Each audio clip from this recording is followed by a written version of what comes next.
যে জান্নাত আপনি আপনার বান্দাদের জন্য তৈরি করে রেখেছেন, ওই জান্নাতে আমি থাকতে চাই। আল্লাহ রাব্বুল আলামিন বললেন, জিব্রাইল তুমি যদি ওই জান্নাতে থাকতে চাও তাহলে একটা শর্ত পূরণ করা লাগবে, সেটা হলো আমার বান্দা হওয়া লাগবে। জিব্রাইল আলাইহিস সালাম বলেন, আল্লাহ আমি তো কোনোদিন বান্দা হতে পারবো না। আল্লাহ তাআলা ডেকে বলেন, জিব্রাইল তাহলে ওই জান্নাতেও থাকা তোমার ভাগ্যে জুটবে না। আল্লাহ তাআলা বলেন, ফাদখুলি ফি ইবাদি ওয়াদখুলি জান্নাতি। আল্লাহ রাব্বুল আলামিন বলেন, বান্দারে তোমরা আমার ইবাদতে দাখিল হও এবং আমার জান্নাতে প্রবেশ করো। জোরে জোরে বলেন আল্লাহু আকবার। তুমি মাটির আদমকে প্রথম সৃষ্টি করিয়া ঘোষণা করিয়া দিলে শ্রেষ্ঠ বলিয়া, তাই নূরের ফেরেশতা করেন আদমকে সেজদা, তাই নূরের ফেরেশতা করেন আদমকে সেজদা। সবার চেয়ে দিলে মাটির মানুষকে সম্মান। জোরে বলুন আল্লাহু আকবার। এখন বলেন তো, ফেরেশতাদের জন্য আল্লাহ তাআলা জান্নাত তৈরি করে রেখেছেন নাকি মানুষের জন্য? আবারও বলেন, মানুষের জন্য। তাহলে আপনারাই বলেন, ফেরেশতাদের সম্মান বেশি না মানুষের? তুমি মাটির আদমকে প্রথম সৃষ্টি করিয়া ঘোষণা করিয়া দিলে শ্রেষ্ঠ বলিয়া, তাই নূরের ফেরেশতা করেন আদমকে সেজদা। বলেন মারহাবা। তাই নূরের ফেরেশতা করেন আদমকে সেজদা। সবার চেয়ে দিলে মাটির মানুষকে সম্মান। আল্লাহ আল্লাহ তুমি জাল্লে জালালুহু, শেষ করা তো যায় না গে তোমার গুণগান। জোরে বলুন আল্লাহু আকবার। ফেরেশতা জিবরাইল আলাইহিস সালাম ব্যর্থ হয়ে গেলেন। আল্লাহর দরবারে ডাক দেয়া বললেন, আল্লাহ এত বড় জান্নাত, যে জান্নাত আমি দেখে শেষ করতে পারলাম না, আপনার বান্দারা ওই জান্নাত দেখে শেষ করতে পারবে বলে আমার মনে হয় না। আমার বিশ্বাস আপনার বান্দারা এই জান্নাত তারা কোনোদিন দেখে শেষ করতে পারবে না। আল্লাহ রাব্বুল আলামিন জিবরাইল আলাইহিস সালামকে ডাক দেয়া বলেন, ও জিবরাইল তুমি আমার বান্দাদের নাম শুনেছ, কিন্তু আমি আমার বান্দার মধ্যে যে কত বড় ক্ষমতা দান করেছি এ ক্ষমতা সম্পর্কে তুমি জানো না। জিবরাইল তুমি যদি আমার বান্দার ক্ষমতা সম্পর্কে জানতে চাও তাহলে দুনিয়া আর জমিনে যাও, আমার নবীর সাহাবী হযরতে আবু বকর সিদ্দিক রাদিয়াল্লাহু তাআলা আনহুর কাছে যাও, তাকে তুমি একটাবার পরীক্ষা করো। ফেরেশতা জিবরাইল আলাইহিস সালাম দুনিয়ায় চলে আসলেন মানুষের রূপ ধারণ করে। মসজিদে নববীতে আসলেন। আল্লাহর নবীর একনিষ্ঠ সাহাবী হযরতে আবু বকর সিদ্দিক রাদিয়াল্লাহু তাআলা আনহুর সাথে দেখা, সালাম বিনিময় হয়ে গেল। আবু বকর সিদ্দিক রাদিয়াল্লাহু তাআলা আনহুর সামনে জিবরাইল আলাইহিস সালাম দণ্ডায়মান। জিবরাইল আলাইহিস সালাম আবু বকর রাদিয়াল্লাহু তাআলা আনহুকে লক্ষ্য করে বলেন, ওগো নবীর সাহাবী আমি আপনার কাছে একটা বিষয় জানতে চাই। আবু বকর সিদ্দিক রাদিয়াল্লাহু তাআলা আনহু বলেন, ওগো মেহমান এমন কি বিষয় আপনি আমার কাছে জানতে চান? ফেরেশতা জিবরাইল আলাইহিস সালাম তিনি তার নিজের নাম গোপন রেখেছেন। নামটা গোপন রাখার পর হযরতে আবু বকর সিদ্দিক রাদিয়াল্লাহু তাআলা আনহুকে বলতেছেন, ওগো নবীর সাহাবী আমি আপনার কাছে একটা বিষয় জানতে চাই, বলুন তো এই মুহূর্তে আল্লাহর ফেরেশতা হযরতে জিবরাইল আলাইহিস সালাম কোন জায়গায়? চিল্লায়া বলেন আল্লাহু আকবার। আপনারা বলেন তো এই প্রশ্নের ভিতরে রহস্য লুকায়িত আছে না না? প্রশ্নটা সহজ না কঠিন? হযরতে সিদ্দিক আকবর আবু বকর সিদ্দিক রাদিয়াল্লাহু তাআলা আনহু বড় চিন্তায় পড়ে গেলেন। দুখানা চোখ বন্ধ করলেন। চোখ বন্ধ করার পর সামনের দিকে তাকিয়ে গেলেন। জিবরাইল আলাইহিস সালামকে ডাক দিয়ে বললেন, ওগো আল্লাহর বান্দা, ওগো মেহমান তুমি শুনে নাও, আমার বিশ্বাস আমার সামনে যে আপনি দণ্ডায়মান, আপনি ছাড়া আর কেউ জিব্রাইল হতে পারে না। জোরে বলুন আল্লাহু আকবার। ফেরেশতা জিব্রাইল আলাইহিস সালাম বড় আশ্চর্য হয়ে গেলেন, বলতেছেন, ওগো নবীর সাহাবী হযরতে আবু বকর সিদ্দিক রাদিয়াল্লাহু তাআলা আনহু, আমি যে জিব্রাইল এটা আপনি বুঝলেন কেমনে? আবু বকর সিদ্দিক রাদিয়াল্লাহু তাআলা আনহু বলেন, ওগো জিব্রাইল, আমি দুখানা চোখ বন্ধ করেছি, মুহূর্তের মধ্যে সারা দুনিয়া তালাশ করেছি, কোথাও আমি জিব্রাইলকে পাই নাই। আসমান তালাশ করেছি, প্রথম আসমান, দ্বিতীয় আসমান, তৃতীয় আসমান, চতুর্থ আসমান, পঞ্চম, ষষ্ঠ, সপ্তম আসমান আমি পরিভ্রমণ করেছি, জান্নাত জাহান্নাম পরিভ্রমণ করেছি, কোথাও আমি জিব্রাইলকে পাই নাই। অতএব আমার সামনে যে আপনি দণ্ডায়মান, আপনি ছাড়া আর কেউ জিব্রাইল হতে পারে না। জোরে জোরে বলুন সুবহানাল্লাহ। এখন বলেন, ফেরেশতাদের চাইতে মানুষের পাওয়ার কম না বেশি? আরো জোরে বলতে হবে, বলেন কম না বেশি? সম্মানিত ভাইয়েরা, এই কথাগুলো কিন্তু সবার কাছে বুঝে আসবে না, সবার কাছে কিন্তু এই কথাগুলো ভালো লাগবে না। মনে মনে ভাববে, হুজুর মনে হয় অন্যদিকে আলোচনা নিয়ে যাচ্ছে। না, অন্যদিকে নয়। আল্লাহর নবী সাল্লাল্লাহু আলাইহি ওয়াসাল্লাম পরীক্ষা খনন করছেন যুদ্ধের জন্য, যাতে শত্রু সেনা আক্রমণ করতে না পারে। মদিনার চারদিক দিয়ে গর্ত খনন করতেছেন, যেন শত্রুপক্ষ সরাসরি আক্রমণ করতে না পারে। ওই পরীক্ষা খনন করতে করতে হঠাৎ করে তিনি যে কুঠার দিয়ে আঘাত করতেছেন, একটা পাথর খণ্ড পেলেন। ওই পাথরে যখন কুঠার দিয়ে আঘাত করলেন, পাথর থেকে এক ধরনের আলো বের হলো। আল্লাহ নবী সাল্লাল্লাহু আলাইহি ওয়াসাল্লাম সাহাবীদেরকে বললেন, ও সাহাবীরা, তোমরা শোনো, আল্লাহ রাব্বুল আলামিন আমাদেরকে রোম পারস্য বিজয়ের যোগ্যতা দান করবেন। জোরে জোরে বলুন সুবহানাল্লাহ। আল্লাহ নবী ছিলেন সবচেয়ে বড় মারিফাতওয়ালা। চিল্লায় বলেন আল্লাহু আকবার। আমরা এই বাংলাদেশে ইসলাম পেয়েছি আউলিয়ায়ে কেরামদের মাধ্যমে। একটু জোরে বলতে হবে, বলেন কথা ঠিক কিনা? আজকে অনেকেই আউলিয়ায়ে কেরামদেরকে সহ্য করতে পারে না। কথা ঠিক?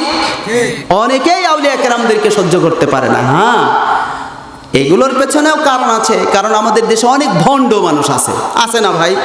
তালা বাবা, সালা বাবা, চট বাবা, মৌসালা আছে না নাই? সারা জীবন গোসল করে না, বছরে 3 বছর 5 বছর পর গোসল করে। ওই গোসলের পানি আবার মুরিদেরা এইভাবে অঞ্জলিতে ধরে ধরে খায়। আপনারা বলেন, এরা হক্কানি, হকপন্থী আপনার আউলিয়া নাকি এরা ভণ্ড? এরা হলো ভণ্ড। এই ভণ্ডদের কারণে বড় বড় যারা আউলিয়ায়ে কেরাম, বড় বড় যারা পরহেজগার, খোদাভীরু, আল্লাহওয়ালা, তাকওয়াবান, পরহেজগার, মুত্তাকি, আল্লাহর ওলি যারা পীর মাশায়েখ, তাদেরকে আজকে মানুষ ছোট চোখে দেখতেছে। জোরে বলেন কথা ঠিক কিনা? এই ভণ্ডামো বাদ দিতে হবে। জোরে বলেন, কি বাদ দিতে হবে? ভণ্ডামি।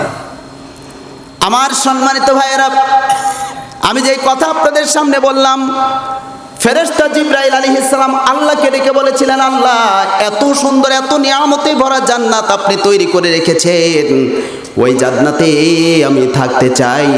তখন আল্লাহ ডেকে বলেছিলেন, জিবরাইল, তুমি যদি জান্নাতে থাকতে চাও তাহলে আমার বান্দা হওয়া লাগবে। জিবরাইল আলাইহিস সালাম বললেন যে, আল্লাহ, আমি তো বান্দা হতে পারবো না। আল্লাহ রাব্বুল আলামিন বললেন যে, যদি তুমি বান্দা হতে না পারো তাহলে আমার জান্নাতেও তোমার থাকা হবে না। আল্লাহ তাআলা পবিত্র কোরআনে বলেন, ফাদখুলি ফি ইবাদি ওয়াদখুলি জান্নাতি। আল্লাহ তাআলা তার বান্দাদেরকে ডাক দেয়া বলেন, বান্দারে, তোমরা আমার ইবাদতে দাখিল হও এবং আমার জান্নাতে প্রবেশ করো। জোরে জোরে বলুন সুবহানাল্লাহ।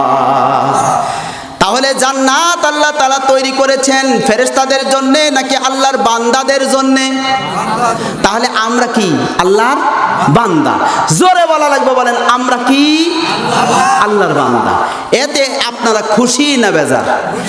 খুশি আছেন কারা কারা? দুইখানা হাত উঁচু করে আমি যখন বলবো লিল্লাহে তাকবীর, সর্বশক্তি প্রয়োগ করে বলা লাগবে আল্লাহু আকবার।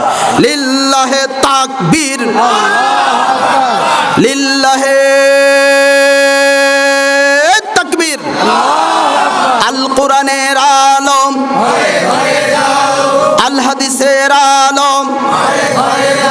আলহামদুলিল্লাহ রাব্বিল আলামিন। আল্লাহ যেন আমাদেরকে জান্নাতের মেহমান হওয়ার তৌফিক দান করেন, সবাই বলেন আমিন। ভাইজান, আপনারা এখানে লিখেছেন 25তম অধিবেশন বিরাট তাফসিরুল কোরআন মাহফিল। তাফসির করার মতো যোগ্যতা আমাদের নাই, আমার নাই, আমাদের আছে। অনেক আলেম ওলামা আছেন যাদের তাফসির করার মতো জ্ঞান আছে। আমি একজন ক্ষুদ্র নগণ্য ব্যক্তি, হয়তো কোরআনের কিছু আয়াতে কারিমা তেলাওয়াত করে তার শাব্দিক কিছু অর্থ, শাব্দিক কিছু বিশ্লেষণ আমি আপনাদের মাঝে করার চেষ্টা করব, যদি আল্লাহ পাক তৌফিক দেন। তবে বাংলাদেশের বড় বড় তাফসির কারক যারা ছিলেন তাদের মধ্যে অন্যতম একজন ছিলেন আল্লামা দেলোয়ার হোসেন সাইদি সাহেব। জোরে বলুন কথা ঠিক কিনা? আজও তার মোহাব্বত বাংলাদেশের লক্ষ লক্ষ মানুষের কলিজার ভেতরে রয়েছে। জোরে বলেন কথা ঠিক কিনা? আল্লামা সাইদি সাহেবকে আল্লাহ যেন জান্নাতের সর্বোচ্চ মাকাম দান করেন, সবাই বলেন আমিন।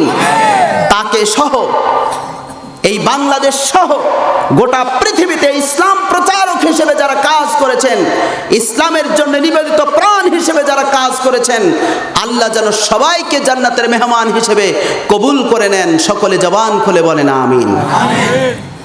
সম্মানিত ভাইয়েরা আমার, গত জুমার দিন, গত শুক্রবার বাংলাদেশের বিভিন্ন জেলায় সরকারি প্রাথমিক বিদ্যালয়ের শিক্ষক নিয়োগের একটা পরীক্ষা হয়েছে।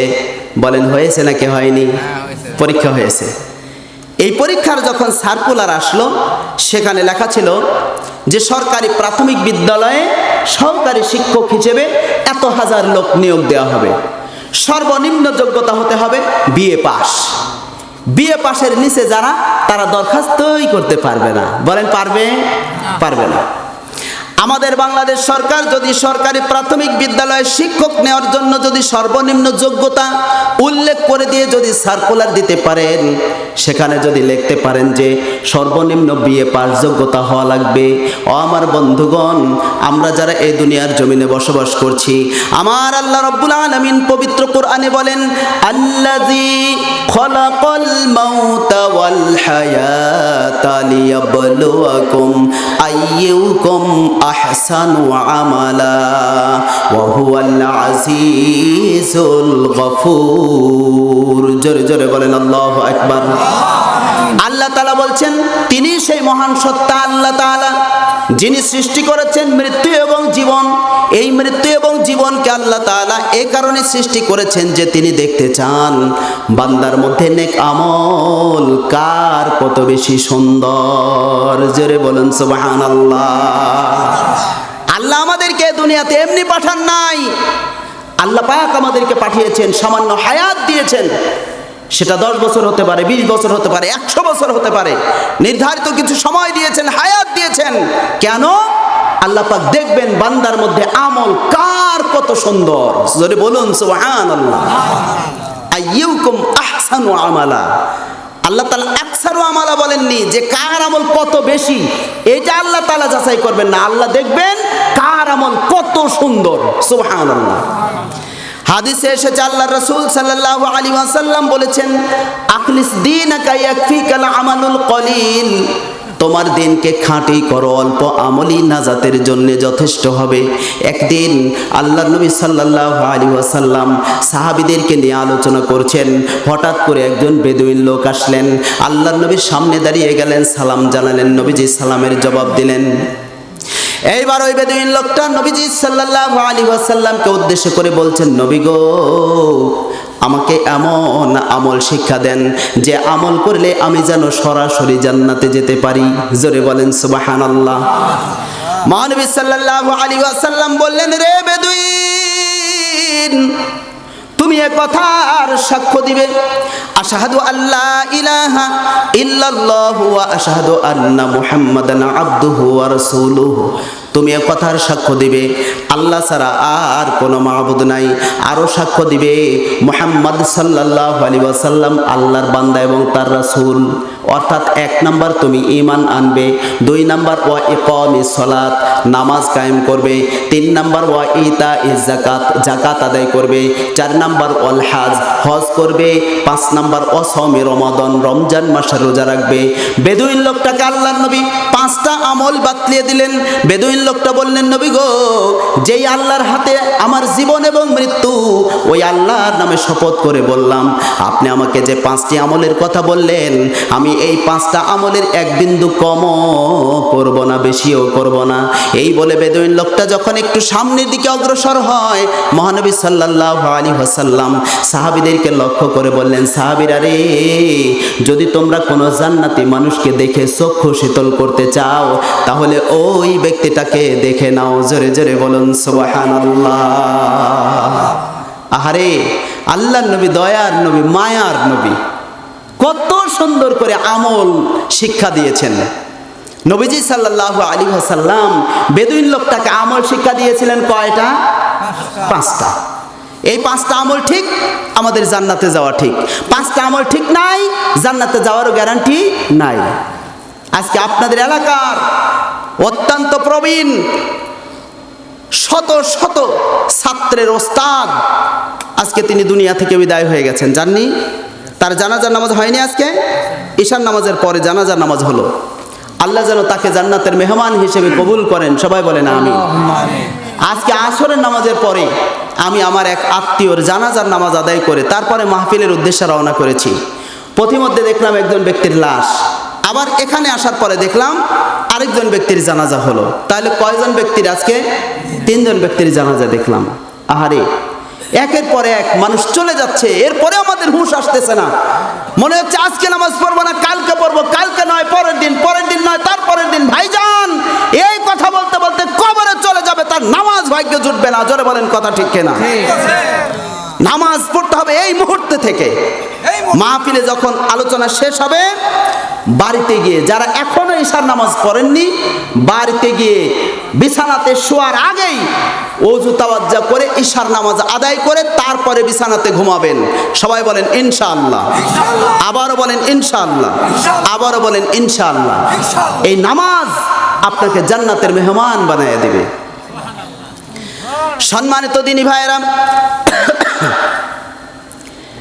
এই দুনিয়ার জমিনে আল্লাহ পাক আমাদেরকে যে হায়াত দিয়েছেন, এই হায়াতি জীবনটা খেল তামাশায় নষ্ট করে দেওয়া যাবে না। হায়াতি জীবনটাকে নেক আমলের মধ্যে অতিবাহিত করতে হবে। আল্লাহ রাব্বুল আলামিন যেহেতু বলেছেন, বান্দারে তোমাদেরকে পরীক্ষা করব, যাচাই করব, দেখব তোমাদের মধ্যে আমল কার কত সুন্দর। আমার ভাইজান, সরকারি প্রাথমিক বিদ্যালয়ের শিক্ষক হতে হলে, সরকারের সুযোগ সুবিধা পেতে হলে, যদি কেউ ডিসি হতে চায়, এসপি হতে চায়, যদি কেউ এমপি আপনার ডিসি হতে চায়, এসপি হতে চায়, যদি কেউ ওসি হতে চায়, যদি কেউ টিওনো হতে চায়, বড় বড় কর্মকর্তা কর্মচারী যদি কেউ হতে চায়, আপনারা বলেন তো তার নির্ধারিত যোগ্যতার দরকার আছে না নাই? নির্ধারিত যোগ্যতার দরকার আছে, নির্ধারিত যোগ্যতার দরকার আছে। অতএব এই দুনিয়াতে আমরা যারা বসবাস করছি, এই দুনিয়াতে আমরা যারা আছি, আমরা যদি আল্লাহর জান্নাতে যেতে চাই, তাহলে আমাদেরও কিছু যোগ্যতার দরকার আছে। এই যোগ্যতা অর্জন না করে যদি আমরা কবরে যাই, জান্নাতে যাওয়া আমাদের ভাগ্যে জুটবে না। ভাইজান, আপনারা বিরক্ত হচ্ছেন? বিরক্ত হেন না। আমি যেহেতু বলেছি 1.5 ঘন্টা, 1.5 ঘন্টার মধ্যে আধা ঘন্টা পার হয়ে গেছে, আর 1 ঘন্টা সময় আছে। এই 1 ঘন্টা গুরুত্বপূর্ণ আলোচনা করব। ভাই দেখেন, এই কোরআনের মাহফিলের কত দাম জানেন? মাজলিসু ফিকহিন খায়রুম মিন ইবাদাতি 60 সানা। হাদিসে এসেছে, ইলমে দিন শিক্ষার একটা মজলিস 60 বছর ইবাদতের চেয়ে উত্তম। একটু জোরে বলেন সুবহানাল্লাহ। আপনারা বাড়িতে থেকে সারা দিন সারা রাত একটানা ইবাদত করতে করতে করতে যদি 60 বছর কাটিয়ে দেন, যে সওয়াব হবে কোরআনের বৈঠকে, ইলমে দিন শিক্ষার একটা মজলিসে 1 ঘন্টা বা তার চাইতে কিছু সময় বেশি যদি আপনারা বসেন, 60 বছর ইবাদতের চাইতেও বেশি সওয়াব আল্লাহ পাক আমলনামায় দিয়ে দিবেন। জোরে বলেন সুবহানাল্লাহ। খালি একজনকে না, সবাইকে? সবাইকে, যার যার আমলনামায় এটা জমা হয়ে যাবে। সুবহানাল্লাহ। সম্মানিত ভাইয়েরা, এইটা হলো কাহালু উপজেলা। কোন উপজেলা? কাহালু। কাহালু উপজেলার নিশ্চয়ই একজন উপজেলা নির্বাহী অফিসার আছেন, আছে না? টিওনো। টিওনো কয়জন হয় উপজেলায়? 1 জন না 5 জন? 1 জনই হয়। তার মানে গোটা উপজেলার মধ্যে যত বড় বড় অফিসার থাকুক না কেন, সবার উপরে পাওয়ার হলো টিওনোর। ঠিক? এই গোটা জেলা হলো বগুড়া। বগুড়া জেলার ডিসি কয়জন? একজন নাকি 10 জন? একজন। এই ডিসি সাহেবের মর্যাদা, ডিসি সাহেবের পাওয়ার গোটা জেলার মধ্যে সবচেয়ে বেশি। কথা ঠিক কিনা বলেন? আমার সম্মানিত ভাইয়েরা, টিওনো কিন্তু সবাই হতে পারে না, ডিসি কিন্তু সবাই হতে পারে না, এসপি কিন্তু সবাই হতে পারে না। যার যোগ্যতা যত বেশি, ক্রমে ক্রমে ক্রমান্বয়ে উন্নতি হতে হতে, প্রমোশন হতে হতে তিনি ওই পর্যায়ে পৌঁছে যান। কথা ঠিক কিনা? এ দুনিয়ার জমিনে একজন সাধারণ মানুষ আমল করতে করতে করতে আল্লাহর ওলি পর্যন্ত পৌঁছে যায়। চিল্লায় বলেন আল্লাহু আকবার। আউলিয়া কেরামগণ আমাদেরকে এই শিক্ষাটাই দিয়ে গেছেন। ক্রমে ক্রমে একজন নামাজ আদায় করা শুরু করে দিয়েছেন, 5 ওয়াক্ত নামাজ ঠিকঠাক আদায় করতেছেন। এরপরে কি হলো? ফজরের নামাজ আদায় করে মসজিদে অবস্থান করে তাসবিহ, তাহলিল, কোরআন তেলাওয়াত, জিকির আজগার করতে করতে সূর্য উঠে গেল। সূর্য ওঠার 20 মিনিট পর থেকে শুরু করে কিছু সময়, 1-1.5 ঘন্টা সময়ের মধ্যে একটা নামাজ আদায় করতে হয়, যেটার নাম হলো সালাতুল ইশরাক। ইশরাকের নামাজ। বলেন কিসের নামাজ? ইশরাকের নামাজ।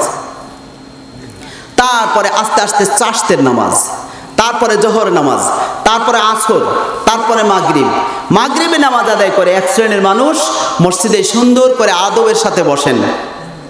তাসবিহ, তাহলিল, জিকির আজগার করার পরে 6 রাকাত সালাতুল আওয়াবিনের নামাজ পড়েন। পড়ে না? পড়ে। তারপরে ঈশার নামাজের আজান হয়েছে, ঈশা পড়েছেন। ঈশা পরে অনেক আল্লাহর বান্দারা বাড়িতে চলে গেছেন, সবাই চলে গেছে। এক শ্রেণীর মানুষ ঈশার নামাজ আদায় করে বাড়িতে চলে গেছেন, খাওয়া দাওয়া করে আর বেশি কথাবার্তা না বলে ঘুমিয়ে গেছেন। ঘুমন্ত অবস্থায় রাত্রি যখন গভীর হয়েছে, 2:30-3টা বাজে, তখন ঘুম থেকে উঠে সুন্দর করে পবিত্রতা অবলম্বন করে আল্লাহর সন্তুষ্টির জন্য 12 রাকাত তাহাজ্জুদ নামাজ আদায় করে। আপনারা বলেন, শুধুমাত্র যারা 5 ওয়াক্ত নামাজি আর যারা এই 5 ওয়াক্ত নামাজের পরেও ইশরাকের নামাজ, চাশতের নামাজ, আওয়াবিনের নামাজ, তাহাজ্জুদের নামাজ যারা আদায় করে, আপনারা বলেন তো তাদের মর্যাদা আল্লাহর কাছে কমবে না বাড়বে? আল্লাহর ওলি গাছে ধরে? আল্লাহর ওলি তো তারাই যারা তাহাজ্জুদ নামাজ আদায় করে। আল্লাহর ওলি তো তারাই যারা সালাতুল আওয়াবিনের নামাজ আদায় করে। আল্লাহর ওলি তো তারাই যারা ফজরের নামাজের পরে, সূর্য ওঠার পরে সালাতুল ইশরাকের নামাজ আদায় করে, চাশতের নামাজ আদায় করে, কোরআন তেলাওয়াত করে, তাসবিহ, তাহলিল, জিকির আজগারের মাধ্যমে যারা সময় কাটিয়ে দেয়, সব সময় যারা অশ্লীল ফাহিশা কাজকর্ম থেকে বিরত থেকে নেক আমলের মধ্যে সময় কাটায়, এরাই হলো আল্লাহর ওলি। জোরে বলেন কথা ঠিক কিনা? আল্লাহর ওলিদের মাজারে এসে, আল্লাহর ওলিদের দরগায় এসে কোরআনের মাহফিল দিবেন, খিচুড়ি খেয়ে বাড়ি চলে যাবেন, আমলের খবর নাই, কোশ্চেন কালো আল্লাহর ওলি হতে পারবেন না। জোরে বলেন কথা ঠিক কিনা?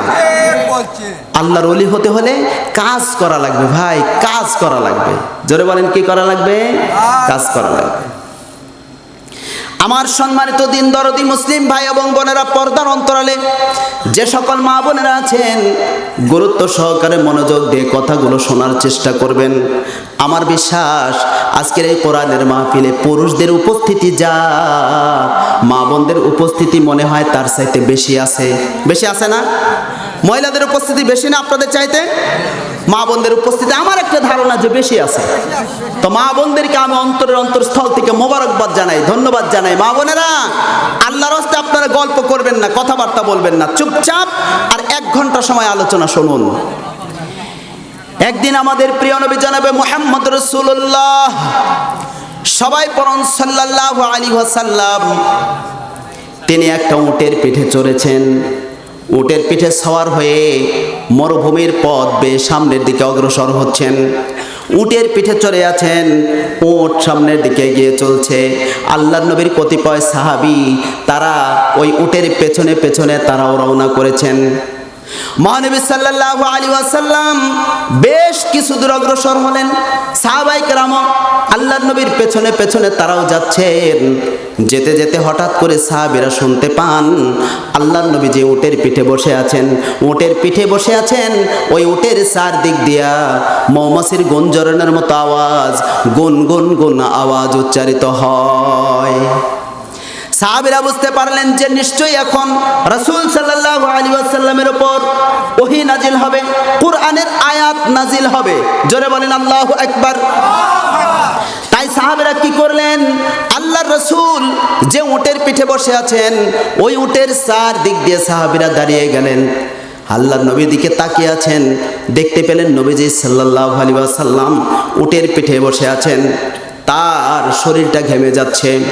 শরীরটা ঘেমে গেল। কিছুক্ষণ পর রাসূল সাল্লাল্লাহু আলাইহি ওয়াসাল্লাম উটের পিঠ থেকে নামলেন, পবিত্র বালুকা রাশির উপরে হাঁটু গেড়ে দিয়ে বসলেন, খানায় কাবার দিকে মুখ ফিরায়া আসমানের দিকে দুখানা হাত তুলে আল্লাহর দরবারে দোয়া করে বলতেছেন, আল্লাহ আমাদেরকে দান করেন, বঞ্চিত করবেন না, আমাদেরকে সম্মানিত করেন, অপমানিত করবেন না, আমাদেরকে বেশি দেন, কম দিবেন না। এমনিভাবে আল্লাহর নবী সাল্লাল্লাহু আলাইহি ওয়াসাল্লাম দোয়া করলেন। দোয়া করা যখন শেষ হয়ে গেল, সাহাবায়ে কেরাম আল্লাহর নবীর কাছে জানতে চাইলেন, নবী গো আপনি এমনভাবে দোয়া করলেন কারণ কি? আল্লাহর নবী বললেন, সাহাবীরা রে, এই মুহূর্তে আল্লাহর হুকুমে জিবরাইল আলাইহিস সালাম আমার কাছে এসেছিলেন। পবিত্র কোরআনুল কারীমের সূরা আল মুমিনুনের প্রথম 10টা আয়াত আমার উপরে নাজিল হলো। জোরে বলেন আল্লাহু আকবার। জোরে বলেন আল্লাহু আকবার। আল্লাহর নবী সাল্লাল্লাহু আলাইহি ওয়াসাল্লাম বলেন, ও সাহাবীরা তোমরা শোনো, এই 10টা আয়াতের মধ্যে আল্লাহ তাআলা 7টা আমলের কথা উল্লেখ করে দিয়েছেন। আমার উম্মতদের মধ্যে আল্লাহর বান্দা এবং বান্দীদের মধ্যে যারা এই 7টা আমল করতে পারবে, আল্লাহ রাব্বুল আলামিন তাদেরকে জান্নাতুল ফিরদাউসের মালিক বানিয়ে দেবেন। জোরে জোরে বলুন সুবহানাল্লাহ। আরো জোরে বলতে হবে, বলেন সুবহানাল্লাহ। কিসের মালিক? জান্নাতুল ফিরদাউসের মালিক। শুধু জান্নাত না, আমি শুরুতেই বলেছি জান্নাত কয়টা? 8টা। এই 8টা জান্নাতের মধ্যে সবচেয়ে দামি যে জান্নাত, সে জান্নাতের নাম হলো জান্নাতুল ফিরদাউস। 7টা আমল যারা করবে আল্লাহ তাআলা তাদেরকে জান্নাতুল ফিরদাউসের মালিক বানিয়ে দেবেন। এই দুনিয়ার জমিনে যারা ভাড়া বাড়িতে থাকে আর যারা নিজের বাড়িতে থাকে, আপনারা বলেন তো ভাড়াটিয়া বাড়িতে থাকা আর নিজের বাড়িতে থাকা কি সমান? সমান না। নিজের বাড়িতে থাকার শান্তি আলাদা, আর ভাড়াটিয়া বাড়িতে থাকলে যে কোনো মুহূর্তে ওই ভাড়াটিয়া অর্থাৎ ওই বাড়ির মালিক যে কোনো মুহূর্তে তাকে নোটিশ দিয়ে বলতে পারে যে আগামী মাসের 1 তারিখে আমার বাড়ি খালি করে দাও। বলতে পারে কি পারে না? নামায় দিবে। আমার ভাড়া দেওয়ার দরকার নাই, তুমি অন্য জায়গায় বাসা খোঁজো। বাসা খোঁজা ছাড়া উপায় আছে? নাই। কিন্তু আজকে আমরা যে বাড়িতে থাকলাম, ভাইয়ের নাম কি জানো? যে বাড়িওয়ালা, যে বাড়িতে খাওয়া দাওয়া করলাম, আইয়ুব আলী ভাই। আইয়ুব আলী সাহেবের বাড়িতে থাকলাম, মাটির ঘর। আমি ভাইকে জিজ্ঞাসা করলাম, ভাই এই ঘর করেছেন কত বছর হয়? বলতেছে আমি বলতে পারবো না। বলতেছে আমার আব্বাও এই ঘরে থেকেছেন, আমার দাদাও থেকেছেন। মারহাবা বলবেন না? তাহলে ঘরের বয়স কম না বেশি? অনেক বেশি। দাদা বসবাস করেছেন, কেউ বলতে পারে নাই বাড়ি ছেড়ে নেমে যাও। বাবা বসবাস করেছে, কেউ বলতে পারে নাই বাড়ি ছেড়ে দিয়ে চলে যাও। আবার আইয়ুব আলী সাহেব ওই বাড়িতেই বসবাস করতেছেন, কেউ বলতেছে না যে আপনার বাড়ি ছেড়ে আপনি চলে যান। বলতে পারবে? পারবে না। তার সম্পত্তি, তার ওয়ারিসান পাওয়া, তার দাদার সম্পত্তি বাবা পেয়েছেন, বাবার সম্পত্তি তিনি পেয়েছেন, অংশীদার সূত্রে, ওয়ারিশ সূত্রে, উত্তরাধিকার আইন অনুযায়ী, কোরআনের বিধান অনুযায়ী তিনি ওই বাড়ির মালিক হয়েছেন। জোরে বলেন কথা ঠিক কিনা? আমার আল্লাহ পাক ডেকে বলেন, বান্দারে তোমাদের মধ্যে যারা 7টা আমল করবা তাদেরকে জান্নাতের মালিক বানায় দেওয়া হবে, চিরস্থায়ী রেজিস্ট্রি করে দেওয়া হবে। চিল্লায় বলেন আল্লাহু আকবার। আহারে, এত বড় কথা আল্লাহ পাক বলেছেন, এরপরেও যদি আমরা আমল না করি জাহান্নাম ছাড়া আমাদের উপায় নাই। জোরে বলেন কথা ঠিক কিনা? মহানবী সাল্লাল্লাহু আলাইহি ওয়াসাল্লাম তখন সাহাবীদের সামনে পবিত্র কোরআনুল কারীমের সেই 10টা আয়াত তেলাওয়াত করে শোনালেন। আল্লাহর নবী বলেন, আউযু বিল্লাহি মিনাশ শাইতানির রাজীম, বিসমিল্লাহির রহমানির রহিম। قد أفلح المؤمنون الذين هم في صلاتهم خاشعون إلى آخر الآيات। মহানবী সাল্লাল্লাহু আলাইহি ওয়াসাল্লাম বলেন, ও সাহাবীরা তোমরা শোনো, আল্লাহ তাআলা পবিত্র কুরআনুল কারীমের সূরা আল মুমিনুনের প্রথম 10টা আয়াত নাজিল করেছেন। এই 10টি আয়াতের মধ্যে সর্বপ্রথম আয়াত কদ আফলাহাল মুমিনুন, অবশ্যই যারা ঈমানদার, যারা মুমিন তারা সফল কাম। জোরে বলুন সুবহান। আল্লাহু তাআলা আনহু দৌড় মারলেন, আলকামা রাদিয়াল্লাহু তাআলা আনহুর কাছে গেলেন। যাওয়ার সাথে সাথে দেখতে পেলেন আলকামা রাদিয়াল্লাহু তাআলা আনহুর মুখে কালিমা জারি হয়ে গেছে, লা ইলাহা ইল্লাল্লাহু মুহাম্মাদুর রাসূলুল্লাহ সাল্লাল্লাহু আলাইহি ওয়াসাল্লাম। হযরত আলকামা রাদিয়াল্লাহু তাআলা আনহু কালিমা পড়তে পড়তে তিনি দুনিয়া থেকে বিদায় হয়ে গেলেন। একটু জোরে জোরে বলুন সুবহানাল্লাহ। তাহলে আমাদের ঈমানের সাথে যেন আল্লাহ মৃত্যু নসিব করেন। সকলে জবান খুলে বলেন আমিন। এখন বলেন, এই কালিমার জিকির করা দরকার আছে না নাই? কালিমার জিকির করতে হবে ভাই, কালিমার জিকির করতে হবে। এই জিকিরের পদ্ধতিগুলো শিক্ষা দিয়েছেন আউলিয়ায়ে কেরাম। কারা শিক্ষা দিয়েছেন? আউলিয়ায়ে কেরাম, পীর মাশায়েখ, বুজুর্গ, তাকওয়াবান, খোদাভীরু, আল্লাহওয়ালা মানুষেরা এই কালিমাগুলোর জিকির কেমনে করতে হয় সে পদ্ধতিগুলো তারা শিক্ষা দিয়ে গেছেন। এজন্য আল্লাহ পাক বলেন, ওয়া কুনু মা'আস সাদিকিন, তোমরা সত্যবাদীদের সঙ্গে হও। এ কথা কার? আল্লাহর। সবাই বলেন, এ কথা কার? আল্লাহর। আমার সম্মানিত ভাইরা, আমাদের পড়তে হবে লা ইলাহা ইল্লাল্লাহু মুহাম্মাদুর রাসূলুল্লাহ। এর অর্থ হচ্ছে আল্লাহ ছাড়া আর কোনো মাবুদ নাই, মুহাম্মদ সাল্লাল্লাহু আলাইহি ওয়াসাল্লাম আল্লাহর রাসূল। এই যে লা ইলাহা ইল্লাল্লাহু মুহাম্মাদুর রাসূলুল্লাহ, এর মধ্যে 24টা অক্ষর আছে। সবাই বলেন কয়টা? আপনারা বলেন তো আরবি অক্ষর কয়টা?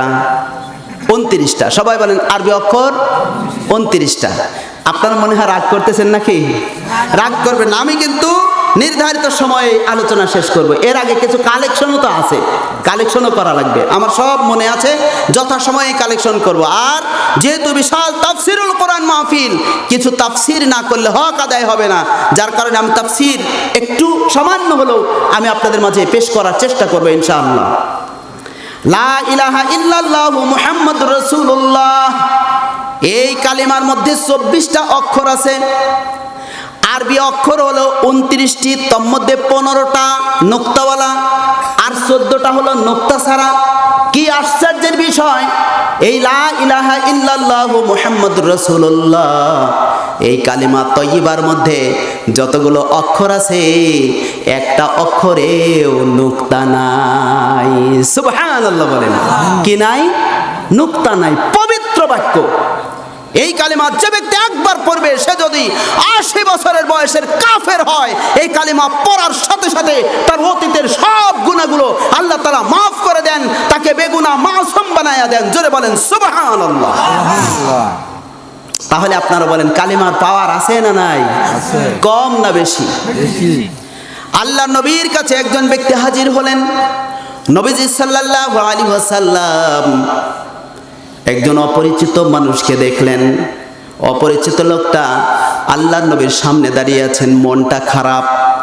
আল্লাহর নবী সাল্লাল্লাহু আলাইহি ওয়াসাল্লাম লোকটাকে জিজ্ঞাসা করলেন, ওগো আল্লাহর বান্দা, তুমি কি বলতে চাও বলো। লোকটি এবার ডেকে বলতেছেন, নবী গো, আমি অনেক কষ্ট করে আপনার কাছে এসেছি, আপনি আমাকে কালিমা পড়াইয়া দেন। লা ইলাহা ইল্লাল্লাহু মুহাম্মাদুর রাসূলুল্লাহ সাল্লাল্লাহু আলাইহি ওয়াসাল্লাম। মহানবী সাল্লাল্লাহু আলাইহি ওয়াসাল্লাম তাকে কালিমা পড়াইয়া দিলেন। লোকটি কালিমা পড়লেন, ইসলাম কবুল করলেন। আল্লাহর নবীকে লক্ষ্য করে বলতে লাগলেন, নবী গো, আমি তো কালেমা পড়েছি, আমার অতীতের অপরাধকে আল্লাহ তাআলা মাফ করে দিয়েছেন। সঙ্গে সঙ্গে নবীজি সাল্লাল্লাহু আলাইহি ওয়াসাল্লাম বললেন, ওগো আল্লাহর বান্দা, তুমি যেহেতু কালেমা পড়েছো, এই কালেমার বদৌলতে আল্লাহ রাব্বুল আলামিন তোমার অতীত জীবনের সব গুনাহগুলোকে মাফ করে দিয়েছেন। জোরে জোরে বলুন সুবহানাল্লাহ। ও আমার সম্মানিত মুরব্বী বাবাজিরা, যুবক ভাইয়েরা, পর্দার অন্তরালের মা বোনেরা, একটু খেয়াল করেন, আমরা কত বড় সৌভাগ্যবান। আমাদেরকে আল্লাহ তাআলা মুসলমানের ঘরে জন্মগ্রহণ করার তৌফিক দিয়েছেন। জোরে বলেন আলহামদুলিল্লাহ, আরো জোরে বলেন আলহামদুলিল্লাহ। লোকটি কালেমা পড়লেন, ইসলাম কবুল করলেন। আল্লাহর নবী সাল্লাল্লাহু আলাইহি ওয়াসাল্লাম তাকে জিজ্ঞাসা করলেন, কে গো তুমি, নাম কি তোমার? সঙ্গে সঙ্গে তিনি তার নিজের পরিচয় তুলে ধরে বললেন, নবী গো, আমি হলাম দাহিয়াতুল কলবি। আমি কে? দাহিয়াতুল কলবি। আমার কথা বোঝা যায় তো? বোঝা যাচ্ছে না ভাই? আলোচনা কি চলবে নাকি বন্ধ করে দেব? চলবে ইনশাআল্লাহ, 1 ঘন্টা আচ্ছা ইনশাআল্লাহ। একটু দূরে থাকেন, একটু দূরে। আমি অনেক সময় হাত নাড়াচ্ছি তো হঠাৎ হাত লেগে যেতে পারে। লোকটি এবার তার নিজের পরিচয় তুলে ধরে বললেন, নবী গো, আমার নাম হলো হযরত দাহিয়াতুল কলবি। নবীজি সাল্লাল্লাহু আলাইহি ওয়াসাল্লাম বললেন, রে দাহিয়াতুল কলবি, তুমি এতদিন অমুসলিম ছিলে, তুমি কাফের ছিলে। তুমি যেহেতু এখন কালিমা পড়েছো, এই কালিমা পড়ার বদৌলতে আল্লাহ রব্বুল আলামিন তোমার অতীত জীবনের সমস্ত গুনাহগুলোকে মাফ করে দিয়েছেন। সকলেই বলুন সুবহানাল্লাহ। হযরত দাহিয়াতুল কলবি রাদিয়াল্লাহু তাআলা আনহুর মন ভার হয়ে গেল। দুঃখ ভারাক্রান্ত মন নিয়া চোখের পানি ফেলে ফেলে তিনি কান্না করতে লাগলেন। আল্লাহর নবী ডেকে বললেন, দাহিয়াতুল কলবি রে, তুমি এত বড় সুখবর শোনার পরেও কেন তুমি কাঁদতেছো? হযরত দাহিয়াতুল কলবি রাদিয়াল্লাহু তাআলা আনহু কান্দেন আর বলেন, নবী গো, আমি কালেমা পড়েছি, ইসলাম কবুল করেছি। আল্লাহ রব্বুল আলামিন আমার অতীতের সব গুনাহগুলোকে মাফ করে দিয়েছেন। আমি বিশ্বাস করি, কিন্তু আমি এমন একটা অপরাধ করেছি, মনে হয় এই অপরাধ আল্লাহ তাআলা আমাকে কোনোদিন মাফ করবেন না।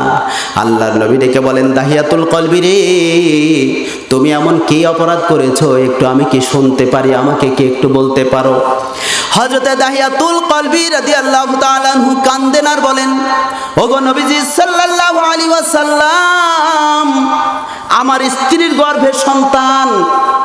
এমত অবস্থায় আমার বিদেশে যাওয়া বড় প্রয়োজন দেখা দিল। আমি আমার স্ত্রীকে ডেকে বললাম, প্রাণের বিবি, আমি তো তোমাকে রেখে বিদেশে চলে যাচ্ছি।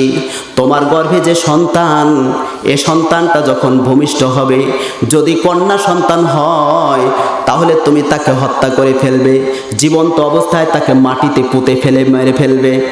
আর যদি পুত্র সন্তান হয় তাহলে তুমি তাকে বাঁচিয়ে রাখবা। হযরতে দাহিয়াতুল কলবি রাদিয়াল্লাহু তাআলা আনহু বলেন, নবী গো, আমি আমার স্ত্রীকে এই কথা বলার পর আমি বিদেশে চলে গেলাম।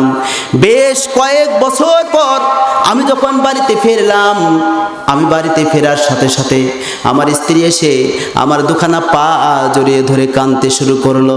ডেকে বলতেছে, প্রাণের স্বামী গো, আমার গর্ভে সন্তান রেখে আপনি বিদেশে চলে গেছেন। আপনি বিদেশে যাওয়ার কয়েক মাস পর আমার গর্ভের সন্তানটা দুনিয়ার জমিনে ভূমিষ্ঠ হয়েছে। সন্তানটা যখন ভূমিষ্ঠ হয়, সন্তানের দিকে আমি নজর করে দেখতে পেলাম চাঁদের মতো ফুটফুটে সুন্দর একটা কন্যা সন্তান আল্লাহ আমাদেরকে দিয়েছে। ওগো প্রাণের স্বামী, আপনি বলেছিলেন কন্যা সন্তান যদি ভূমিষ্ঠ হয় তাহলে তাকে হত্যা করা লাগবে, কিন্তু আমি কন্যা সন্তান দেখার পর তার চেহারার দিকে তাকানোর সাথে সাথে আমার কলিজার মধ্যে মাতৃত্বের মমতা জাগ্রত হয়ে গেল। আমি আমার কলিজার টুকরো সন্তানকে হত্যা করতে পারি নাই, বড় আদর দিয়ে সোহাগ দিয়ে বুকের দুধ খাওয়ায় আমি তাকে লালন পালন করেছি। এখন আমার কলিজার টুকরো সন্তান জামিলা হাঁটা চলাফেরা করতে পারে, আব্বু আব্বু বলে ডাকে, আম্মু আম্মু বলে ডাকে। কত সুন্দর আদব কায়দা, কত সুন্দর তার চেহারা। প্রাণের স্বামী গো, আমি কোনোদিন আপনার হুকুমের অবমাননা করি নাই। শুধুমাত্র আমার সন্তানকে আমি হত্যা করতে পারি নাই, আমার সন্তানটা দুনিয়ার জমিনে জীবিত আছে গো। প্রাণের স্বামী, আমার সন্তানটাকে দয়া করে দুনিয়ার জমিনে আপনি জীবিত থাকার এবং দুনিয়াতে বসবাস করার মতো সুযোগ দিয়েন। আপনি দয়া করে আমাকে ক্ষমা করে দিয়েন। হযরতে দাহিয়াতুল কলবি রাদিয়াল্লাহু তাআলা আনহু নবীজিকে ডাক দিয়ে বলেন, নবী গো, আমার স্ত্রী আমাকে যতই বলতে লাগলো আমি তখন আমার অন্তরের মধ্যে দুরভিসন্ধি লুকায়িত রাখলাম। আমার স্ত্রীকে ডেকে বললাম, প্রাণের বিবি, তাহলে আমাদের সন্তান জামিলা কোথায়? তাকে যত্ন করে সুন্দর করে সাজিয়ে দাও। অনেক দিন পর আমি বাড়িতে এসেছি, আমি আমার কলিজার টুকরো কন্যা জামিলাকে সঙ্গে করে নিয়ে একটু ভ্রমণ করে আসতে চাই। আল্লাহর নবীকে লক্ষ্য করে বলেন, নবী গো, আমার স্ত্রী আমার চালাকি বুঝতে পারে নাই, তাড়াতাড়ি করে জামিলাকে সুন্দর করে সাজায়া দেয়। আমি জামিলাকে আদর করে জামিলার হাত ধরে আমি আস্তে আস্তে করে তাকে টেনে নিয়ে সামনের দিকে চললাম। আমার বিবি পেছন দিক থেকে তাকিয়ে দেখতেছে। আমি দাহিয়াতুল কলবি এত বড় নিষ্ঠুর, আমি আমার নিজের কন্যা জামিলাকে পাহাড়ের পাদদেশে নিয়ে গেলাম, পাহাড়ের আড়ালে নিয়ে গেলাম, বিস্তীর্ণ মরুভূমির মধ্যে নিয়ে যেয়ে আমি অনেক কষ্ট করে একটা বড় গর্ত খনন করলাম। যখন গর্ত খনন করতে করতে আমার গোটা শরীরটা ঘেমে যাচ্ছিল, আমার দাড়িতে যখন ধুলাবালিগুলো লাগতেছিল, পাথর কণাগুলো যখন এসে পড়তেছিল, আমার কলেজার টুকরো কন্যা জামিলা তার কচি হাতখানা দিয়া আমার দাড়ির ধুলাবালিগুলো মুছে দিতেছিল আর বলতেছিল, আব্বা আপনি এত কষ্ট করে কেন গর্ত খনন করতেছেন? আব্বা চলুন আমরা বাড়িতে যাই। দাহিয়াতুল কলবি কান্দেন আর বলেন, নবী গো, যখন বড় একটা গর্ত করলাম, ওই গর্ত খনন করা যখন শেষ হয়ে গেল, আমি উপরে উঠে আসলাম। আমার কলেজার টুকরো কন্যা জামিলাকে গলা ধাক্কা দিয়ে গর্তের মধ্যে ফেলে দিলাম। শুধুমাত্র তাকে গর্তের মধ্যে ফেলে দিয়ে আমি ক্ষান্ত হই নাই, গর্তের মধ্যে ফেলে দিয়া পাথর দিয়ে আমি আমার কন্যাকে আঘাত করতে লাগলাম। এক একটা পাথরের আঘাত আমার মেয়ের গায়ে লাগতেছিল, আর মেয়ে আব্বা আব্বা বলে চিৎকার মারতেছিল। তার সেই করুণ কণ্ঠের আওয়াজ এখনো আমার কলিজা ফেটে যেতে চায়, সেই কণ্ঠের আওয়াজ এখনো আমার কানে ভেসে আসে। নবী গো, আমি আমার কন্যাকে পাথর দ্বারা ঢেল মারতে লাগলাম। এমনকি এক সময় বড় একটা পাথর নিয়ে আমি আমার শরীরের সর্বশক্তি প্রয়োগ করে আমার মেয়ে জামিলাকে লক্ষ্য করে যখন আমি আঘাত করলাম, ওই বড় পাথরটা আমার কলিজার টুকরো মেয়ে জামিলার বুকের উপর এত জোরে লাগলো, বুকটা ফেটে ফিনকি দিয়ে দর দর করে রক্ত বের হয়ে আসতেছে। আর আমার কলিজার টুকরো মেয়ে জামিলা আব্বা আব্বা বলে চিৎকার মেরে মেরে কাঁদতেছিল। এরপরে এক বিন্দু পরিমাণেও আমার সন্তানের প্রতি আমার মায়া মমতা জাগ্রত হয় নাই। আমি আমার কন্যা সন্তানকে পাথর এবং বালু দিয়া চাপা দিয়ে জীবিত অবস্থায় আমি তাকে কবর দিয়েছি। আমার মেয়েকে আমি হত্যা করে ফেলেছি। নবী গো, আমি এখন কালেমা পড়েছি, আপনি বলছেন আল্লাহ আমার সব গুনাহ মাফ করে দিয়েছেন। নবী গো, আমার মনে হয় আল্লাহ যদি আমার সব গুনাহগুলোকেও মাফ করে দেন, আমি যেহেতু আমার নিজের কন্যা সন্তানকে নিজ হাতে হত্যা করে ফেলেছি, আল্লাহ রব্বুল আলামিন আমার এত বড় অপরাধ কোনোদিন মাফ করবেন না। হাদিস শরীফে এসেছে, যখন হযরত দাহিয়াতুল কলবি রাদিয়াল্লাহু তাআলা আনহু এই কথাগুলো আল্লাহর নবীর কাছে আলোচনা করতেছিলেন, আল্লাহর নবী এত বেশি কান্না করতেছিলেন যে কাঁদতে কাঁদতে তার চোখের পানিতে দাড়ি মোবারক ভিজে আল্লাহর নবীর বক্ষ মোবারক পর্যন্ত ভেজে যাচ্ছিল। এরপরে আল্লাহর নবী ডেকে বলেন, যে দাহিয়াতুল কলবি, মানুষ কি এত বড় নিষ্ঠুর হতে পারে যে নিজের সন্তানকে নিজে পাথর চাপা দিয়া বালু চাপা দিয়া মানুষ হত্যা করতে পারে? ও দাহিয়াতুল কলবি, তুমি সুসংবাদ শুনে নাও, যেহেতু তুমি কাফের অবস্থায় এই কাজ করেছো, এখন তুমি কালিমা পড়ে ইসলাম কবুল করেছো। ও দাহিয়াতুল কলবি, তুমি শোনো, আল্লাহ রব্বুল আলামিন তোমার অতীত জীবনের সব গুনাহগুলোকে মাফ করে দিয়েছেন। জোরে জোরে বলুন সুবহানাল্লাহ, লিল্লাহি তাকবীর। আমার সম্মানিত ভাইয়েরা, এই হলো পবিত্র বাক্য, যার নাম হলো কালিমা তাইয়্যিবা, লা ইলাহা ইল্লাল্লাহু মুহাম্মাদুর রাসূলুল্লাহ। এই কালিমা যে ব্যক্তি পাঠ করবে, আল্লাহ তাআলা তার অতীতের সব গুনাহগুলোকে মাফ করে দিবেন। চিল্লায় বলেন সুবহানাল্লাহ। এই জন্য আমার আল্লাহ রব্বুল আলামিন বলেন, কদ আফলাহাল মুমিনুন, যারা মুমিন, যারা ঈমানদার, যারা কালিমা পড়েছে তারা সফল কাম। একটু জোরে বলুন সুবহানাল্লাহ। তাহলে আমরা কালিমা পড়েছি, আমরা মুসলমান, আল্লাহ পাক আমাদেরকে সফল কাম বলে আখ্যায়িত করেছেন। একটু জোরে বলতে হবে, বলেন আল্লাহু আকবার। আমরা কি? আমরা সফল কাম। চিল্লায় বলেন আমরা কি? এই যে কথা বলছেন না, আমরা সফল কাম। সবাই বলেন আমরা কি?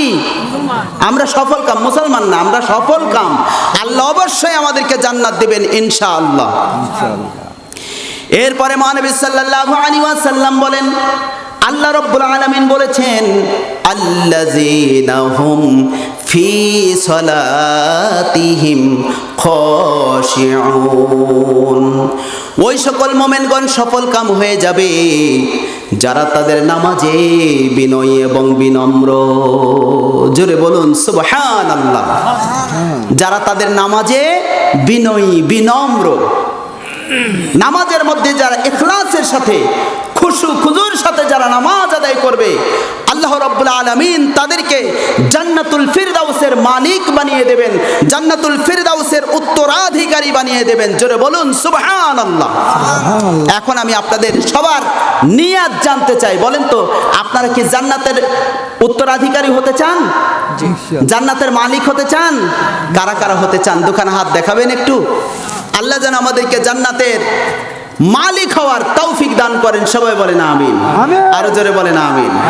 তাহলে জান্নাতের মালিক হতে হলে 1 নাম্বার, নামাজের মধ্যে বিনয়ী বিনম্র হতে হবে। আমাদের মধ্যে অনেক আল্লাহর বান্দারা নামাজে দাঁড়ায়, ডানে বামে এদিক ওদিক তাকায়। এরকম লোক আছে না? নামাজ পড়তেছে এভাবে এভাবে তাকিয়ে আছে, কে কোন দিকে কি কাজ করতেছে সব দেখে। এগুলো ইখলাসের সাথে নয়, খুশু খুজুর সাথে নয়।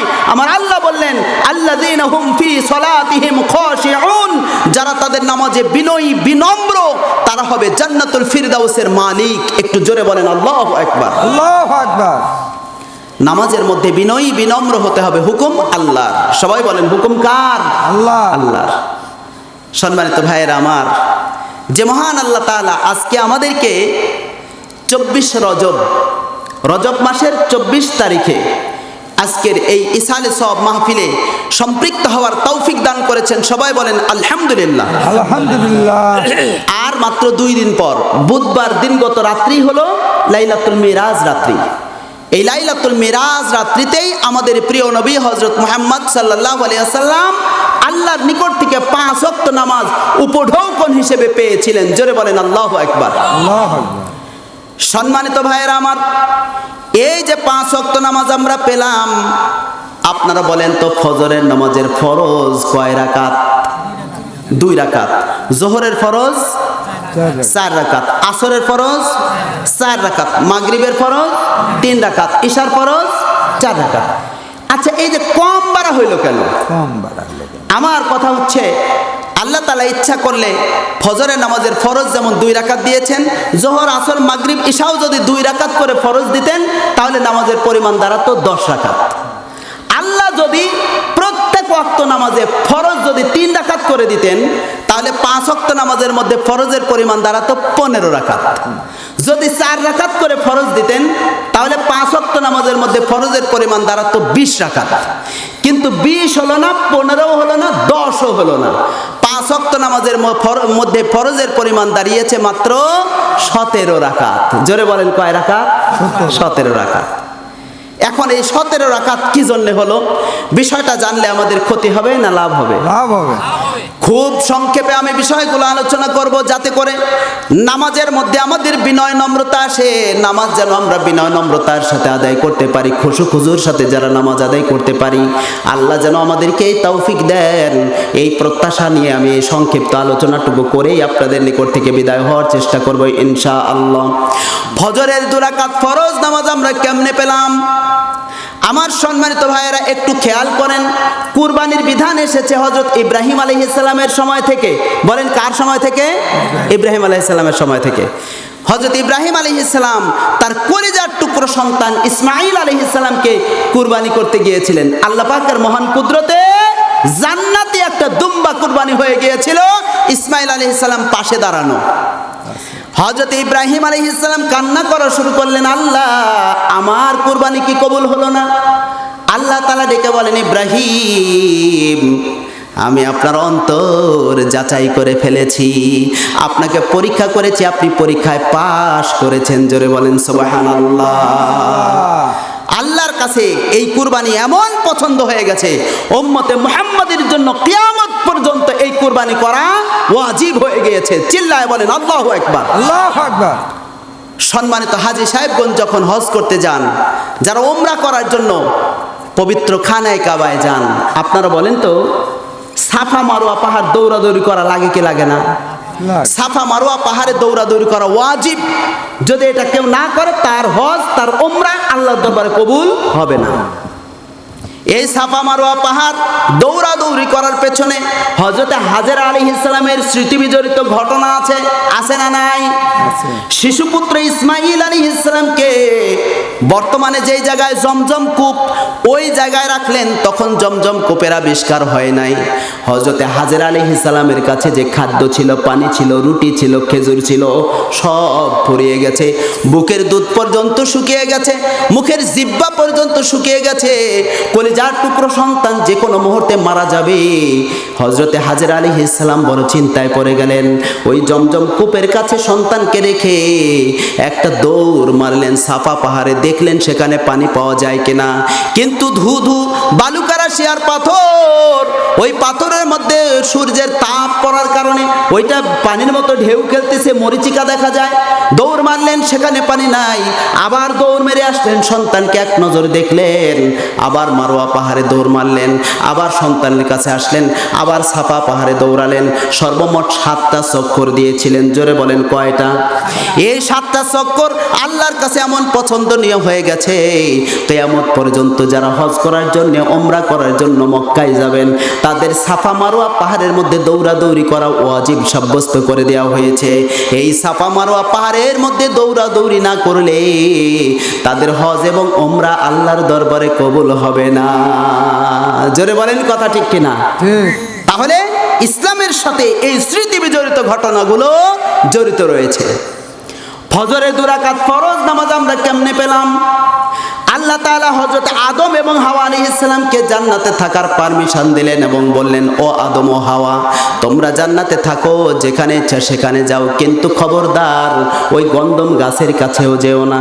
কিন্তু তারা ভুলক্রমে গন্ধম গাছের কাছে গেলেন, শয়তানের কুমন্ত্রণায় পড়লেন, গন্ধম গাছের ফল খেলেন। খাওয়ার সাথে সাথে তাদের পেশাব পায়খানার জরুরত দেখা দিল, জান্নাতের পোশাকগুলো খুলে পড়ে গেল। আল্লাহ তাআলা আদম এবং হাওয়া আলাইহিস সালামকে দুনিয়ায় ফেলে দিলেন। আদম আলাইহিস সালামকে স্মরণদ্বীপ, যার বর্তমান হলো শ্রীলঙ্কা, ওই শ্রীলঙ্কায় ফেলে দেওয়া হলো, আর হাওয়া আলাইহিস সালামকে ফেলে দেওয়া হলো জেদ্দায়। তারা পৃথিবীর 2 প্রান্তরে 2 জন পড়ে গেলেন। অপরাধ করেছিলেন মাত্র একটা। এই একটা অপরাধের কারণে 350 বছর পর্যন্ত কান্না করেছেন। পবিত্র কোরআনুল কারীমে আদম আলাইহিস সালাম যেভাবে কান্না করেছেন, সেই কান্নার কথাগুলো আল্লাহ তাআলা কোরআনে উল্লেখ করে দিয়েছেন। আমার আল্লাহ তাআলা বলেন, আদম আলাইহিস সালাম কান্না করে বলেছিল, রব্বানা যালামনা আনফুসানা ওয়া ইল্লাম তাগফির লানা ওয়া তারহামনা লানাকুনান্না মিনাল খাসিরিন। হযরত আদম এবং হাওয়া আলাইহিস সালাম 350 বছর কান্নাকাটি করেছেন। অবশেষে আল্লাহ রাব্বুল আলামিন তাদের তওবা কবুল করেছেন। তাদের 2 জনকে আল্লাহ তাআলা ঐতিহাসিক আরাফাতের ময়দানে একত্রিত হওয়ার তৌফিক দিয়েছেন। যখন তারা 2 জন একে অপরকে সাক্ষাৎ পেয়ে গেলেন, যখন আদম আলাইহিস সালাম আল্লাহর পক্ষ থেকে সুসংবাদ জানতে পারলেন যে আল্লাহ তাআলা তার তওবা কবুল করেছেন, সঙ্গে সঙ্গে আদম আলাইহিস সালাম আল্লাহর নিয়ামতের শুকরিয়া আদায় স্বরূপ 2 রাকাত নামাজ আদায় করেছিলেন। যেই নামাজ আল্লাহর কাছে এমন পছন্দনীয় হয়ে গেছে, লাইলাতুল মিরাজ রাত্রিতে আল্লাহ তাআলা ওই 2 রাকাত তার নবীর উপরে দিয়া বললেন, নবী গো, এই 2 রাকাত নামাজ আপনার উম্মতদের জন্য ফজরের 2 রাকাত ফরজ হিসেবে সাব্যস্ত করে দেওয়া হলো। অতএব আপনার উম্মতদের মধ্যে যারা ফজরের 2 রাকাত ফরজ নামাজ গুরুত্ব সহকারে জামাতের সাথে আদায় করবে, হযরত আদম আলাইহিস সালাম 350 বছর কান্নাকাটি করার পর অবশেষে 2 রাকাত নামাজ আদায় করে যেই সওয়াবের মালিক হয়েছিলেন, উম্মতে মুহাম্মাদের মধ্যে যারা 2 রাকাত ফজরের ফরজ নামাজ জামাতের সাথে আদায় করবে, আল্লাহ তাআলা তাদেরকে হযরতে আদম আলাইহিস সালাতু ওয়াস সালামের সমপরিমাণ সওয়াব দিয়ে দিবেন। জোরে বলুন সুবহানাল্লাহ। আর আরো একটু জোরে বলেন আল্লাহু আকবার। আল্লাহু আকবার। এখন বলেন তো ফজরের নামাজের ফজিলত কম না বেশি? বেশি। আহারে সম্মানিত যুবক ভাইয়েরা, পর্দার অন্তরালে অবস্থানরত মা বোনেরা, অনেক আল্লাহর বান্দারা রাত্রি 12টা 1টা 2টা পর্যন্ত মোবাইল টিপতে টিপতে ঘুমায়া যায়। ফজরের আজান কোন দিক দেওয়া হয় খেয়াল করে না, ফজরের নামাজ আদায় করে না। সকাল 8টা 9টায় ঘুম থেকে উঠে এরকম হতভাগা আল্লাহর বান্দা বান্দি আছে না নাই? তারা কপাল পোড়া, তারা হতভাগা যারা ফজরের নামাজ আদায় করলো না, আল্লাহর জিম্মাদারিত্বের বাইরে তারা চলে গেল। একটু জোরে বলা লাগবে নাউজুবিল্লাহ। নাউজুবিল্লাহ। জোহরের 4 রাকাত ফরজ নামাজ আমরা কেমনে পেলাম বিষয়গুলো আপনাদের জানা। তারপরে আমি বলছি কারণ হলো যাতে আমলের উপরে আমাদের আগ্রহ তৈরি হয়। আল্লাহর খলিল হযরত ইব্রাহিম আলাইহিস সালাম যখন কালেমার দাওয়াত নেয়া নমরুদের রাজ দরবারে গেলেন, নমরুদকে বললেন, নমরুদ রে, তুমি বলো লা ইলাহা ইল্লাল্লাহু ইব্রাহিম খলিলুল্লাহ। নমরুদ বলল, এটা তো আমার দ্বারা বলা সম্ভব নয়, কারণ আমি তো নিজেই খোদা। নাউজুবিল্লাহ পড়েন। নাউজুবিল্লাহ। নমরুদ কিন্তু নিজেকে খোদা বলে দাবি করেছিল। হযরত ইব্রাহিম আলাইহিস সালাম যখন তাকে কালিমার দাওয়াত দিলেন, তাওহীদের দাওয়াত দিলেন, নমরুদ বড় তার উপরে অসন্তুষ্ট হয়ে গেল। নমরুদ দেখে বলতেছে, ও ইব্রাহিম, এত বড় হিম্মত, এত বড় স্পর্ধা কার, যে ব্যক্তি আমাকে দাওয়াত দিতে আসে। সঙ্গে সঙ্গে নমরুদ তার বাহিনীদেরকে হুকুম করলো, রে আমার বাহিনীরা, তোমরা কে কোথায় আছো, তাড়াতাড়ি করে তোমরা বিশাল একটা অগ্নিকুণ্ড তৈরি করো। হাজার হাজার মন খড়ি এক জায়গায় করে এরপরে ওই খড়ির মধ্যে আগুন জ্বালিয়ে দেওয়া হলো। নমরুদ ডাক দেয়া বলল, ও আমার সৈনিকেরা, তোমরা ইব্রাহিমকে হাত পা বাঁধো, বাঁধার পরে তাকে দাউ দাউ করা জ্বলন্ত আগুনের মধ্যে ফেলে দাও। হযরত ইব্রাহিম আলাইহিস সালাতু ওয়াস সালামের হাত পা বাঁধা হলো। বিশাল একটা গাছের আগায় ইব্রাহিম আলাইহিস সালামকে বাঁধা হলো। এরপরে গাছের গোড়া ধরে চেতায়া যখন ইব্রাহিম আলাইহিস সালামকে দাউ দাউ করা জ্বলন্ত আগুনের মধ্যে ফেলে দেওয়া হয়, আল্লাহ তাআলা সঙ্গে সঙ্গে আগুনকে হুকুম করলেন, কুলনা ইয়া নারু কুনি বারদাও ওয়া সালামান আলা ইব্রাহিম। হে আগুন, তুমি আমার বন্ধু ইব্রাহিমের জন্য আরামদায়ক হয়ে যাও। জোরে জোরে বলেন সুবহানাল্লাহ। যখন ইব্রাহিম আলাইহিস সালাম অগ্নিকুণ্ডের মধ্যে নিক্ষিপ্ত হলেন, দেখতে পেলেন তার একটা পশম পর্যন্ত আগুন জ্বালাতে পারে নাই। সঙ্গে সঙ্গে ইব্রাহিম আলাইহিস সালাম ওই অগ্নিকুণ্ডের মধ্যে নিরাপদ জীবন পাওয়ার পর আল্লাহর নিয়ামতের শুকরিয়া আদায় স্বরূপ 4 রাকাত নামাজ আদায় করেছিলেন। যেই নামাজ আল্লাহর কাছে এমন পছন্দনীয় হয়ে গেছে, কিয়ামত পর্যন্ত উম্মতে মুহাম্মাদের জন্য ওই 4 রাকাত নামাজ জোহরের 4 রাকাত ফরজ হিসেবে নির্ধারণ করে দেওয়া হয়েছে। অতএব আখির নবীর উম্মতদের মধ্যে যারা জোহরের 4 রাকাত ফরজ নামাজ আদায় করবে, আল্লাহ রাব্বুল আলামিন তাদের আমলনামায় হযরত ইব্রাহিম আলাইহিস সালামের সমপরিমাণ সওয়াব দিয়ে দিবেন। জোরে জোরে বলুন সুবহানাল্লাহ। কি লিখছেন 4 মিনিট? হ্যাঁ অবশ্যই। একটু মুহাব্বতে আল্লাহর জিকির করুন, লা ইলাহা ইল্লাল্লাহ। মুহাব্বতে লা ইলাহা ইল্লাল্লাহ, লা ইলাহা ইল্লাল্লাহু মুহাম্মাদুর রাসূলুল্লাহ। সকলে পড়েন সাল্লাল্লাহু আলাইহি ওয়াসাল্লাম। তাহলে ফজরের 2 রাকাত নামাজ কেমনে পেলাম, জোহরের 4 রাকাত ফরজ নামাজ কেমনে পেলাম, আসরের 4 রাকাত ফরজ নামাজ কেমনে পেলাম, আলোচনা কি করব? আসরের 4 রাকাত ফরজ নামাজ আমরা কেমনে পেলাম? আল্লাহর পয়গম্বর নাম হলো হযরত মূসা আলাইহিস সালাম। যখন তিনি কালেমার দাওয়াত নিয়ে ফেরাউনের রাজ দরবারে গেলেন, ফেরাউন বড় অসন্তুষ্ট হয়ে গেল। মূসা আলাইহিস সালাম বললেন, ফেরাউন তুমি বলো লা ইলাহা ইল্লাল্লাহু মূসা কালিমুল্লাহ। ফেরাউন সে নিজেকে বলেছিল আনা রব্বুকুমুল আলা, আমি হলাম সবচেয়ে বড় রব। বলেন নাউজুবিল্লাহ। ফেরাউন কিন্তু মূসা আলাইহিস সালামের উপর সন্তুষ্ট থাকতে পারে নাই। ফেরাউন তার বাহিনীদেরকে হুকুম করলো, রে আমার বাহিনীরা তোমরা দেরি করো না, মুসা এবং তার অনুসারী যারা রয়েছে তাদের সবাইকে হত্যা করা লাগবে, তোমরা অস্ত্র শস্ত্র নিয়ে সজ্জিত হও। যখন মুসা আলাইহিস সালাম জানতে পারলেন ফেরাউন তার দলবল নিয়ে আক্রমণ করেছে, মুসা আলাইহিস সালাম তার অনুসারীদেরকে নিয়ে সামনের দিকে পালাতে শুরু করলেন। দৌড়াইতে দৌড়াইতে এমন একটা জায়গায় গিয়ে উপস্থিত হলেন, সামনে হলো বিশাল লোহিত সাগর, আর পেছনে তিন দিক দিয়ে ফেরাউনের দল মুসা আলাইহিস সালাম এবং তার অনুসারীদেরকে ঘিরে ফেলেছেন। ডানেও শত্রু, বামেও শত্রু, পেছনেও শত্রু, আর সামনে হলো লোহিত সাগর। মুসা আলাইহিস সালামের অনুসারী যারা ছিলেন তারা কান্না করা শুরু করে দিলেন। মুসা আলাইহিস সালামকে ডেকে বলতে লাগলেন, ওগো আল্লাহর পয়গম্বর, এখন আমাদের সামনে লোহিত সাগর, আর পেছনে তিন দিকেই শত্রু, পেছনেও শত্রু, ডানেও শত্রু, বামেও শত্রু, আমাদের মারা যাওয়া ছাড়া তো কোনো রাস্তা নাই, কোনো পথ নাই। হযরতে মুসা আলাইহিস সালাম বললেন, রে আমার অনুসারীরা, তোমরা চিন্তা করো না, এর জন্য ওই 3 রাকাত নামাজ, মাগরিবের 3 রাকাত ফরজ হিসেবে নির্ধারণ করে দেওয়া হয়েছে। অতএব আখিরি নবীর উম্মতদের মধ্যে যারা মাগরিবের 3 রাকাত ফরজ নামাজ গুরুত্ব সহকারে আদায় করবে, আল্লাহ রাব্বুল আলামিন তাদের আমলনামায় হযরতে ঈসা আলাইহিস সালাতু ওয়াস সালামের সমপরিমাণ সওয়াব দিয়ে দিবেন। জোরে জোরে বলুন সুবহানাল্লাহ। কালেকশন আছে। ঈশার 4 রাকাত ফরজ নামাজ আমরা কেমনে পেলাম? আল্লাহর পয়গম্বর হযরত ইউনূস আলাইহিস সালাতু ওয়াস সালাম যখন তিনি সাগরের মধ্যে ঝাঁপ মেরেছিলেন, ইউনূস আলাইহিস সালাতু ওয়াস সালামকে মাছে গ্রাস করে নিয়েছিলেন, মাছ তাকে গিলে ফেলেছিল। হযরত ইউনূস আলাইহিস সালাম মাছের পেটে যাওয়ার পর আল্লাহ রাব্বুল আলামিনকে ভুলেন নাই, তিনি দোয়া পড়েছিলেন, লা ইলাহা ইল্লা আনতা সুবহানাকা ইন্নী কুনতু মিনাজ জালিমিন। হযরত ইউনূস আলাইহিস সালাম মাছের পেটে ছিলেন 40 দিন। জোরে বলেন কয় দিন? এরপরেও আল্লাহ রাব্বুল আলামিন তাকে হেফাজত করেছেন, তিনি মাছের পেটে জীবিত ছিলেন। চিল্লায় বলেন আল্লাহু আকবার।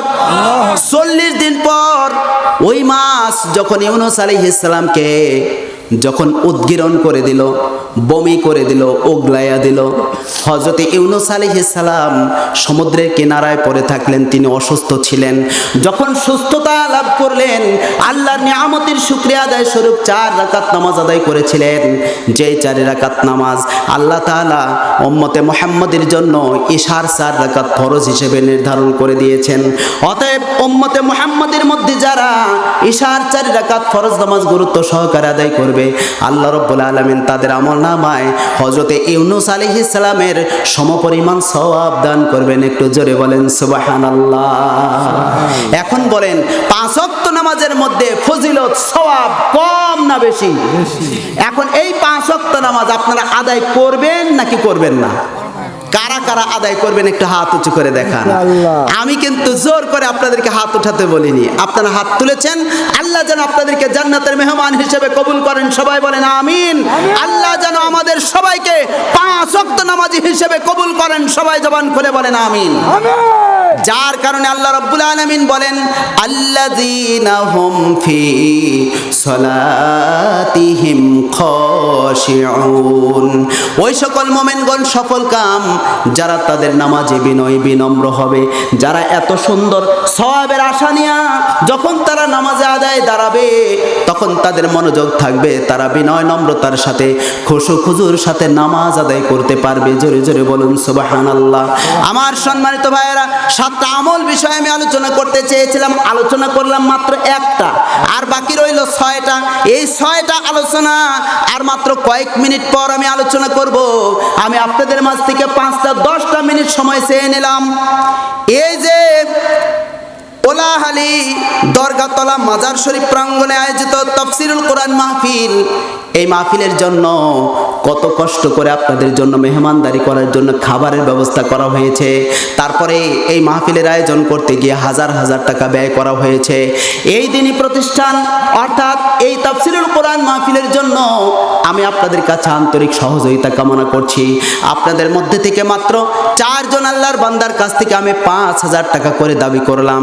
আমি ওয়াদা করলাম আমি আপনাদের মাঝে একজন আগন্তুক মেহমান মুসাফির, আমি আপনাদেরকে নিয়ে মহান আল্লাহ রাব্বুল আলামিনের দরবারে দোয়া করব।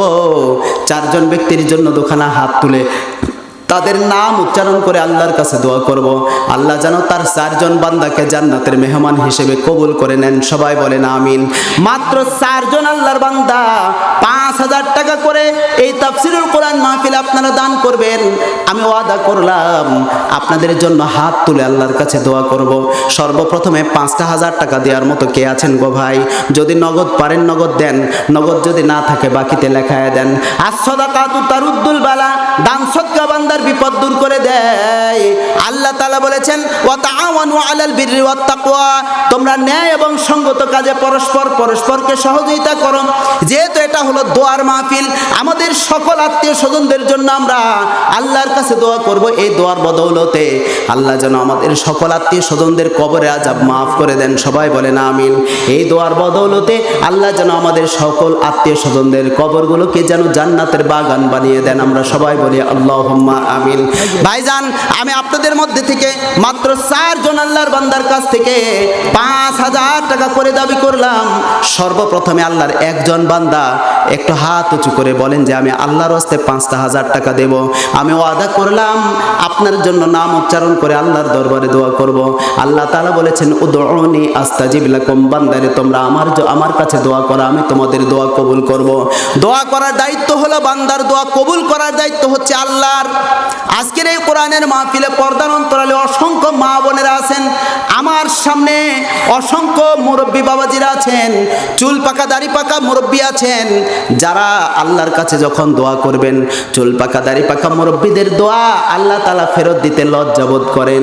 যুবক ভাইরা আছেন, যুবক ভাইদের দোয়া আল্লাহর দরবারে কবুল হয়।